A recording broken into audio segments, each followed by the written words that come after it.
Assalamualaikum warahmatullahi wabarakatuh. Halo semuanya. Perkenalkan, saya Gina Sari, NIM 21053070. Ini merupakan tugas proyek pada mata kuliah Bank dan Keuangan Lembaga dengan dosen pengampu Bapak Dr. Sul Afdal SPD MPD. Baik, jadi pada kesempatan kali ini kita akan membahas materi tentang konsep sumber dan penggunaan dana pada lembaga keuangan perbankan. Baik, yang pertama di sini kita membahas tentang penghimpunan dana. Nah, jadi penghimpunan dana bisa dikatakan sebagai proses pencairan sumber dana bank. Dan penghimpunan dana juga merupakan suatu kegiatan usaha lembaga keuangan dalam menarik dan mengumpulkan dana-dana dari masyarakat, kemudian menampungnya dalam bentuk simpanan, giro, tabungan, deposito, surat berharga, dan lain sebagainya. Adapun sumber-sumber penghimpunan dana terbagi menjadi 3, yaitu dana bank itu sendiri, dana dari masyarakat luas, kemudian dana yang bersumber dari lembaga lain. Baik, sumber penghimpunan dana yang pertama adalah dana dari bank itu sendiri. Jadi, dana bank itu sendiri terdiri dari yang pertama ada setoran modal dari pemegang saham. Nah, jadi setoran modal dari pemegang saham merupakan modal dari para pemegang saham yang lama maupun pemegang saham yang baru. Yang kedua ada cadangan laba. Cadangan laba merupakan sebagian dari laba bank yang disisihkan dalam bentuk cadangan modal dan cadangan lainnya yang akan dipergunakan untuk menutupi timbulnya risiko di kemudian hari. Jadi, cadangan ini dapat diperbesar apabila bagian untuk cadangan tersebut ditingkatkan atau bank mampu meningkatkan labanya. Yang ketiga adalah laba bank yang belum dibagi. Nah, jadi laba bank yang belum dibagi adalah laba tahun berjalan tetapi belum dibagikan kepada para pemegang saham.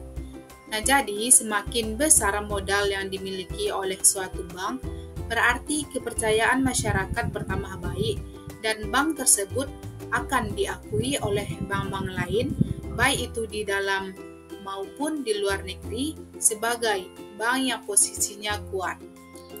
Sumber penghimpunan dana yang kedua adalah dana yang bersumber dari masyarakat luas. Sumber dana ini merupakan sumber dana terpenting bagi kegiatan operasi suatu bank dan merupakan ukuran keberhasilan bank jika mampu membiayai operasinya dari sumber dana ini. Di sini ada 3 macam jenis simpanan rekening. Yang pertama ada simpanan giro atau yang disebut demand deposit, yang kedua simpanan tabungan atau saving deposit, dan yang ketiga simpanan deposit atau time deposit. Pertama kita bahas yaitu simpanan giro. Nah, jadi simpanan giro sendiri merupakan simpanan yang penarikannya dapat dilakukan setiap saat dengan menggunakan cek, bilet giro, sarana perintah pembayaran lainnya, atau dengan cara pemindah bukuan. Nah, di sini simpanan giro terbagi menjadi 2. Yang pertama ada yang namanya cek. Cek merupakan surat perintah tanpa syarat dari nasabah kepada bank yang memelihara rekening giro nasabah tersebut untuk membayar sejumlah uang kepada pihak yang disebutkan di dalamnya. Selanjutnya ada jenis-jenis dari cek tersebut. Pertama ada cek atas nama. Cek atas nama merupakan cek yang diterbitkan atas nama orang atau badan tertentu yang tertulis jelas di dalam cek tersebut. Yang kedua, cek atas unjuk, yaitu cek yang tidak tertulis nama seseorang atau badan tertentu di dalam cek tersebut. Sebagai contohnya bahwa bayarlah tunai, cash, atau tidak ditulis kata-kata apapun. Nah, yang ketiga ada cek silang atau yang disebut cross check, yaitu cek yang di pojok kiri atas diberi 2 tanda silang sehingga cek tersebut berfungsi sebagai pemindah bukuan. Keempat, ada namanya cek mundur.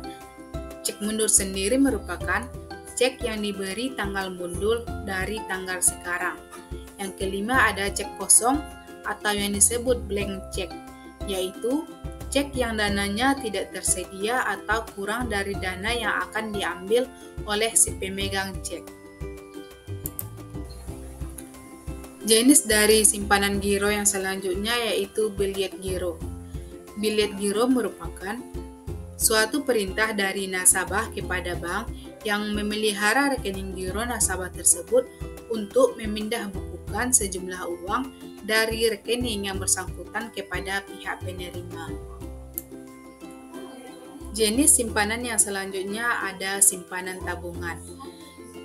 Tabungan sendiri menurut Undang-Undang Perbankan Nomor 10 Tahun 1998 adalah simpanan yang penarikannya hanya dapat dilakukan menurut syarat-syarat tertentu yang disepakati, tetapi tidak dapat ditarik dengan cek, biliet giro, dan atau alat lainnya yang dipersamakan dengan itu.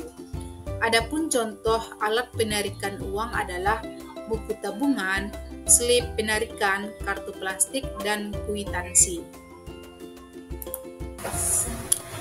Jenis simpanan yang selanjutnya adalah simpanan deposit. Nah, jadi simpanan deposit merupakan simpanan yang penarikannya hanya dapat dilakukan pada waktu tertentu berdasarkan perjanjian nasabah penyimpan dengan bank. Di sini terdapat jenis-jenis deposit, ada deposit berjangka atau tidak dapat dipindah tangankan. Yang kedua ada sertifikat deposit atau dapat diperjualbelikan. Dan yang ketiga ada deposit on call atau jangka waktunya tidak lebih dari 1 bulan. Adapun sumber penghimpunan dana yang ketiga adalah dana yang bersumber dari lembaga lain. Nah, jadi dana yang bersumber dari lembaga lain digunakan untuk membiayai atau membayar transaksi-transaksi tertentu. Perolehan dana dari sumber ini antara lain diperoleh dari Bantuan Likuiditas Bank Indonesia atau BLBI, yang kedua pinjaman antar bank atau call money, yang ketiga pinjaman dari bank-bank luar negeri, dan yang keempat ada surat berharga pasar uang atau SBPU. Selanjutnya kita masuk pada poin kedua yaitu penggunaan dana. Nah, jadi penggunaan dana adalah menjual kembali dana yang diperoleh dari penghimpunan dana dalam bentuk simpanan.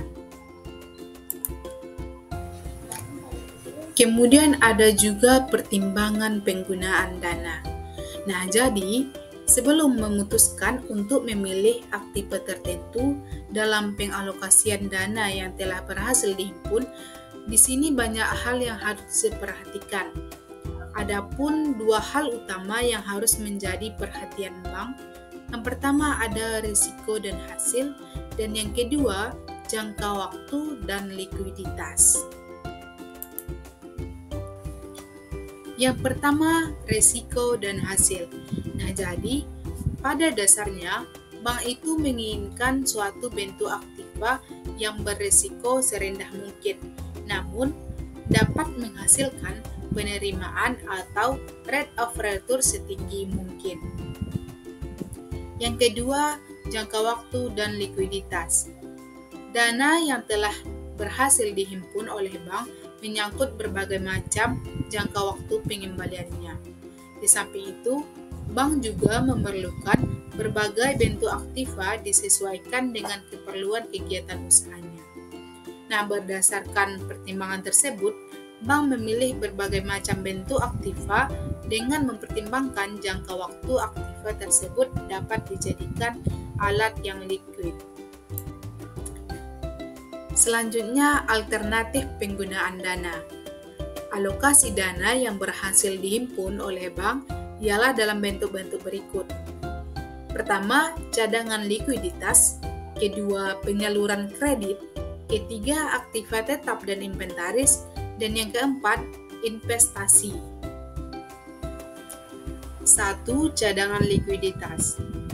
Pada cadangan likuiditas, risiko dari aktiva ini tergolong rendah dan bank itu tidak dapat terlalu banyak mengharapkan adanya penerimaan dalam jumlah yang tinggi dari aktiva ini. Kemudian yang kedua, penyaluran kredit. Penyediaan uang atau tagihan berdasarkan persetujuan atau kesepakatan pinjam-meminjam antara bank dan pihak lain yang mewajibkan pihak peminjam untuk melunasi kewajibannya setelah jangka waktu tertentu. Ketiga, aktiva tetap dan inventaris. Ini tergolong sebagai aktiva yang tidak produktif dalam menghasilkan penerimaan dan oleh Bank Indonesia dianggap sebagai aktiva yang risikonya cukup tinggi. Yang keempat, investasi. Investasi merupakan prioritas alokasi dana bank terakhir. Alokasi dana pada aktiva dengan rate of return yang cukup tinggi selain dapat berupa penyaluran kredit, dapat juga berupa investasi. Nah, jadi adapun kesimpulan dari materi ini ialah bahwa penghimpunan dana bank itu adalah proses pencarian sumber dana oleh bank. Dan kemudian sumber-sumber dana bank itu terdiri dari bank itu sendiri, misalnya ada setoran modal dari pemegang saham, cadangan laba, dan ada dari masyarakat luas, dan ada juga dari sumber dana dari lembaga lain. Dan adapun penggunaan dana adalah menjual kembali dana yang diperoleh dari penghimpunan dana dalam bentuk simpanan. Baik, sekian penjelasan video dari saya. Semoga video ini bermanfaat bagi kita semua. Apabila ada salah kata, saya mohon maaf. Akhir kata, Assalamualaikum warahmatullahi wabarakatuh.